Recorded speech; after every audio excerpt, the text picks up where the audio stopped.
Okay, hello. I haven't made a video on this channel for a little while, and I wanted to just show you what's happened in the new space that I'm in, and to let you know some good news. I finally reached 100,000. Oh God, I can't even say it. It fills me up with so much emotion. I finally reached the 100,000 subscriber mark, which is quite a surreal number because I can't really imagine what that looks like. Anyway, I want to show you the room, what the state is and what I'm working on. So if I get up and get behind the camera, if I spin around this way, you can see I've got all my organizers set up here. Some of my tools are in there. I've also got some tools in here, and I'm kind of blocking out the light. Over here is my larger controller, which I've built using the Duet 2 controller, and that operates this CNC machine here, which is going to be my main machine. So I've been using this CNC machine to do some drawings using a device that I 3D printed and assembled and designed. Should emphasize that. So this has been quite fun. Got a bit of storage at the back there. I'm trying to keep things away from that wall because I did have a leak. The extractor's there. I think I'm going to have to change to a smaller extractor. This is just too big for this room, so that may be going up on eBay soon. Random storage of miscellaneous CNC things, which I'm keeping in case I build more machines, but I think maybe in a few months I'll go over this, what I've got in there, and really make a decision about what to keep and what I can possibly give away. As with the space downstairs, I've put my clamps up on the door, and I've got some more random storage here. It's not full, I'm trying to keep things open for new projects. Got my stools there, and I've got the clamps over here. I did film a video of how I made these, but then I got a bit lazy and didn't edit it, so we'll see if that ever finds the light of day. Up here I was thinking about maybe starting rewiring another controller. I've got plenty of space here for hanging tools, so there's not much up there at the moment apart from the clamps and some screwdrivers, but hopefully over time I will start to populate this area with things that I need to grab on a regular basis. That's where I sit to edit and drink tea. More storage up there with some underlights and a slightly deeper workbench. And then this is the other CNC machine, again built based on the same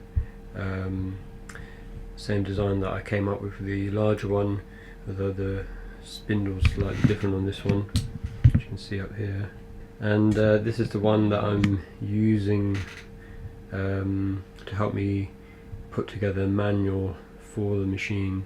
And this is the manual which I've been writing recently to accompany the build of my CNC machine.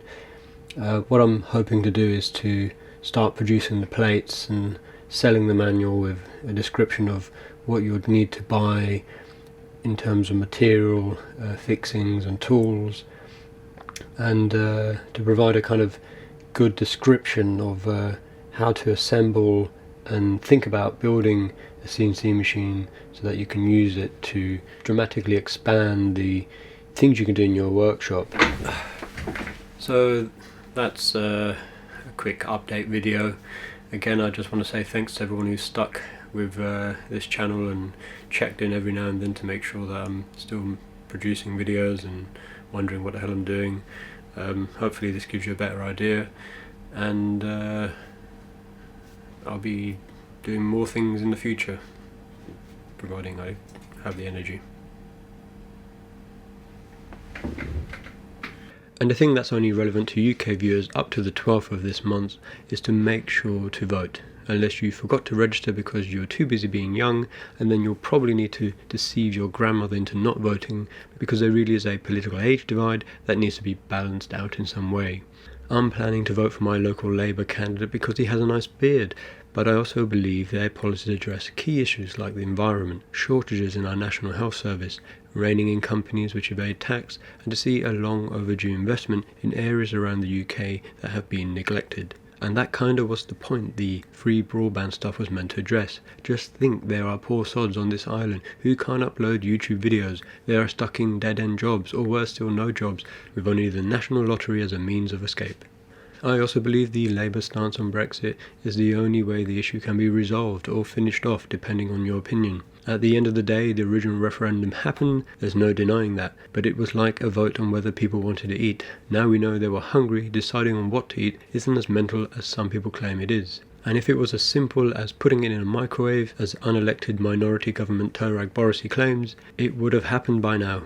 And before someone says, well, deciding on what to eat means the option to remain is like not eating, well, maybe it's late, and maybe you suffer from indigestion, and while you may want a ready meal with all that salt and saturated fat, the option to remain is like eating a salad. It's boring, but probably better for you. Anyway, do the right thing, make sure you vote. And between us, the real reason I'll be voting is I just think it would be brilliant to see Jeremy Corbyn present a marrow to the Queen in the final season of The Crown. I look forward to your thoughts in the comments below, and you'll be seeing me soon.